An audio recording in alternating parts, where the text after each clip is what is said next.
घटनाओं को बढ़ावा देने में भी कहीं न कहीं सत्ता पक्ष का हाथ रहा है। दबंग विधायक हैं, मंत्री हैं क्षेत्र में, और जो अगड़ों और पिछड़ों की जो लड़ाई है, उस लड़ाई को उन्होंने वहाँ कराया है। जो मारने वाले लोग थे, उन्होंने कहा स्पष्ट रूप से कि हमारे हाथ में, हमारे मुट्ठी में प्रशासन है, कोई नहीं मेरा कुछ बिगाड़ सकता है।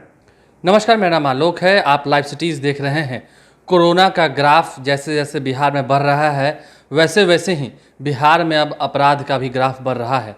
आपको पता होगा इस साल बिहार में विधानसभा के चुनाव होने हैं, लेकिन उससे पहले कई जगह आपने सुना होगा, आप खबरों में भी पढ़ रहे होंगे कि जातियों के बीच में लड़ाई जो है वो शुरू हो चुकी है। क्या विधानसभा चुनाव से पहले ये नेताओं की रणनीति है या फिर यह कुछ अलग बात है? क्या कोरोना संकट के बाद बिहार पे एक और आपदा आ चुकी है, जो जातियों के समूह के बीच में लड़ाई हो रही है? इस पर ही आज हम चर्चा कर रहे हैं। इस वक्त हमारे साथ जनतांत्रिक विकास पार्टी के अध्यक्ष अनिल कुमार जी हैं। जिस तरीके से इस साल बिहार में विधानसभा का चुनाव होना है, फिलहाल कोरोना का कहर था, अब आप देख रहे होंगे बिहार में क्राइम का ग्राफ बढ़ रहा है। नेता प्रतिपक्ष भी घेर रहे हैं नीतीश कुमार को। क्या कहेंगे? प्रशासन पर सवाल खड़े हो रहे हैं। देखिए, कोरोना का जो दौर है, कोरोना के दौर में ऐसा लग रहा था कि सब जगह बहुत ही शांति है, प्रशासन बहुत ही तेज़ी से, मुस्तैदी से सारे लोगों को कंट्रोल कर रहा है। लेकिन ऐसा नहीं था, क्योंकि वो खबर रुक रही थी। खबर कोरोना की वजह से डिस्ट्रिक्ट से आपके पास शहर में नहीं पहुंच पा रही थी। लेकिन जो घटनाएं थीं, वो घटनाएं लगातार होती रही है, और घटनाएं को रोकने में ही नहीं, घटनाओं को बढ़ावा देने में भी कहीं न कहीं सत्ता पक्ष का हाथ रहा है।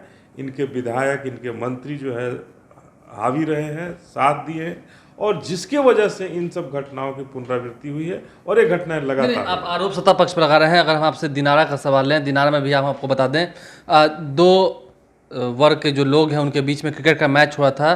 बच्चे ही खेल रहे थे, लेकिन एक जाति विशेष के जो लोग हैं उसमें जीत जाते हैं। उसके बाद दोनों जातियों में बहुत भीषण लड़ाई हो जाती है। दिनारा से मामला निकल के आया है। अब इसको क्या कहेंगे आप? अब इसमें राजनेताओं का क्या हाथ है? दिनारा की जो आपने चर्चा की, अब देखिए, ये हमारे पास ये है कि ये महिला का पूरा पैर तोड़ दिया गया मार करके।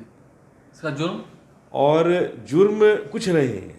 यहाँ देखिए, तो ये इन सबों का सर फूटा हुआ है,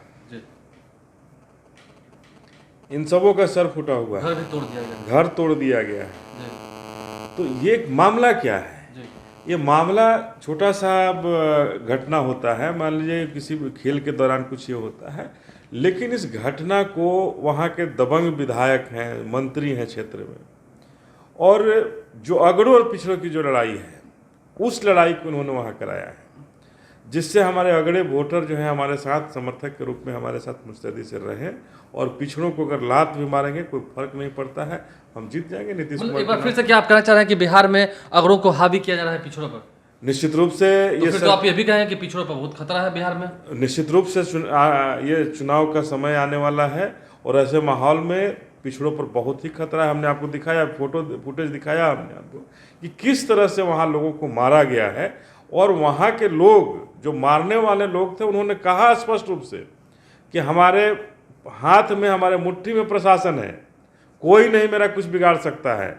जदयू के जो मंत्री हैं वो हमारे रिश्तेदार हैं, और रिश्तेदारी इतनी गहरी है कि हम तुम्हारी हत्या भी कर देंगे, तुम हमारा बाल बांका नहीं कर सकते। प्रशासन को लोग उंगली पर नचा रहे हैं, जो और लोग हैं। घटना होने के बाद प्रशासन आज तक वहाँ नहीं गई।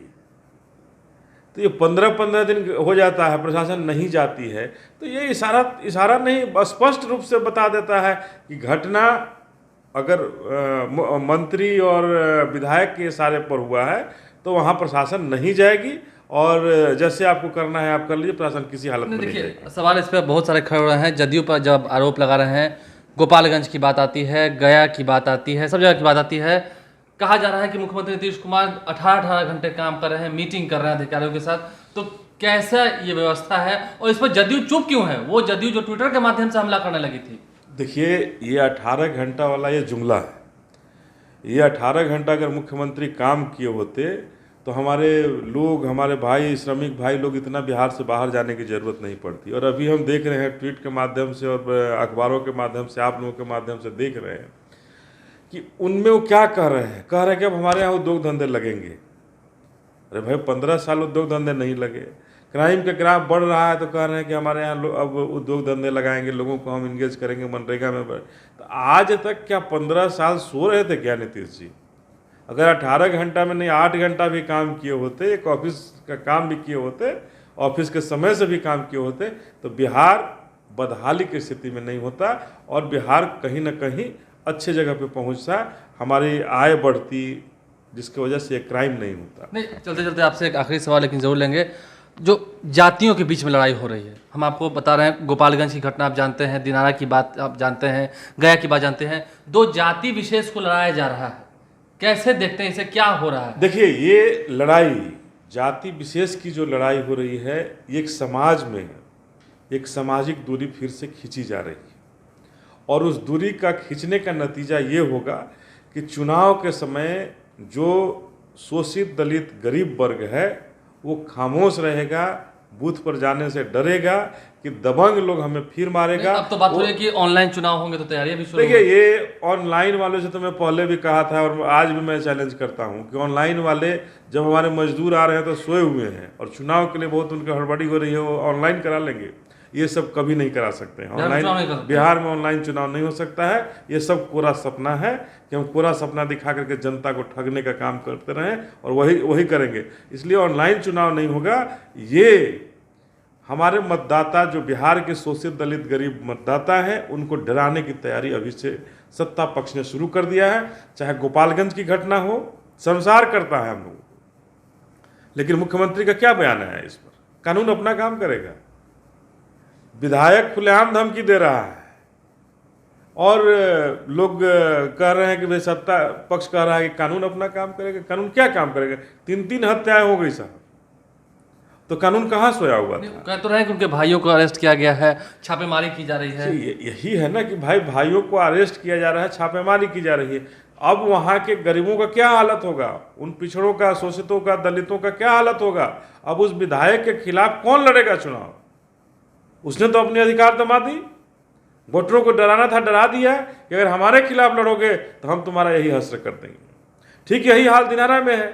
दिनारा में भी अगर वहाँ का मंत्री हैं, हम स्पष्ट करना चाहते हैं, वहाँ का मंत्री हैं जय कुमार सिंह जी, उनके इशारे पर यह हो रहा है और वहाँ खुलेआम सबको चुनौती दिया जा रहा है कि तुम लोग अगर नहीं सुधरोगे तुम्हारा भी यही हश्र करेंगे। अभी मार करके करीब 20 लोगों का माथा फोड़ा गया है। कुल मिलाकर यही समझे ना हम कि जनता को अब कोरोना से ज़्यादा जदयू से डरना होगा। जनता को चुनाव का समय है, कोरोना का डर तो है ही, और दूसरा डर जो सत्ता पक्ष का डर है कि जो शोषित दलित वंचित हैं उनको बूथ पर रोकने के लिए अभी से ही सत्ता पक्ष का तैयारी शुरू हो गया है। लोगों को मारना काटना शुरू हो गया है कि लोग बूथ पर डरो, अपने नेताओं से डरो, तुम्हें बूथ पर जाने की जरूरत नहीं पड़ेगी। और ये आज तक सत्ता पक्ष के हिसाब से ही काम होता है कि एक एक जिला में आप देखेंगे तो ऐसे ऐसे विधायक हैं, मंत्री हैं जो अपने हिसाब से वहाँ सीओ बीडीओ भी रखे हैं, उनके मार्फत वो कमाते हैं, एसडीओ भी उनका है, थानेदार भी उनका है, डीएसपी भी, एक एक जाति विशेष के लोग रहे हैं। जाति विशेष से ही पूरे विधान अनुमंडल चलाते हैं लोग। तो अनुमंडल और जिला जहाँ एक जाति विशेष से चलेगा वहाँ कैसे न्याय की उम्मीद करते हैं? अगर एक विधायक, एक मंत्री अपने हिसाब से पूरे अनुमंडल में, अपने विधानसभा क्षेत्र में अगर कोई पदाधिकारी रखा है तो निश्चित रूप से दूसरे को न्याय नहीं मिल सकता है, जो इस शासनकाल में नहीं मिल रहा है। लोग प्रताड़ित हो रहे हैं और बहुत तरह का, मतलब एक कहिए कि सामाजिक रूप से यहाँ दबाने का काम शुरू हो गया है और सामाजिक रूप से डराने का काम शुरू हो चुका है। सामाजिक रूप से डराने और दबाने का काम शुरू हो गया है। बिहार में एक बार फिर से अगड़ों और पिछड़ों की जो लड़ाई है वह क्या शुरू हो जाएगी? क्या सत्ता पक्ष जो इस वक्त अपनी कुर्सी पर बैठा हुआ है उसे इन जिम्मेदारियों का एहसास होते होते काफ़ी देर हो जाएगी? सवाल बहुत सारे खड़े हो रहे हैं। आप लाइव स्ट्रीम देखते रहें, हमारे चैनल को सब्सक्राइब कर लें, साथ साथ फेसबुक पेज भी लाइक करें। धन्यवाद। घटनाओं को बढ़ावा देने में भी कहीं न कहीं सत्ता पक्ष का हाथ रहा है। दबंग विधायक हैं, मंत्री हैं क्षेत्र में, और जो अगड़ों और पिछड़ों की जो लड़ाई है उस लड़ाई को उन्होंने वहाँ कराया है। जो मारने वाले लोग थे उन्होंने कहा स्पष्ट रूप से कि हमारे हाथ में, हमारे मुट्ठी में प्रशासन है, कोई नहीं मेरा कुछ बिगाड़ सकता है।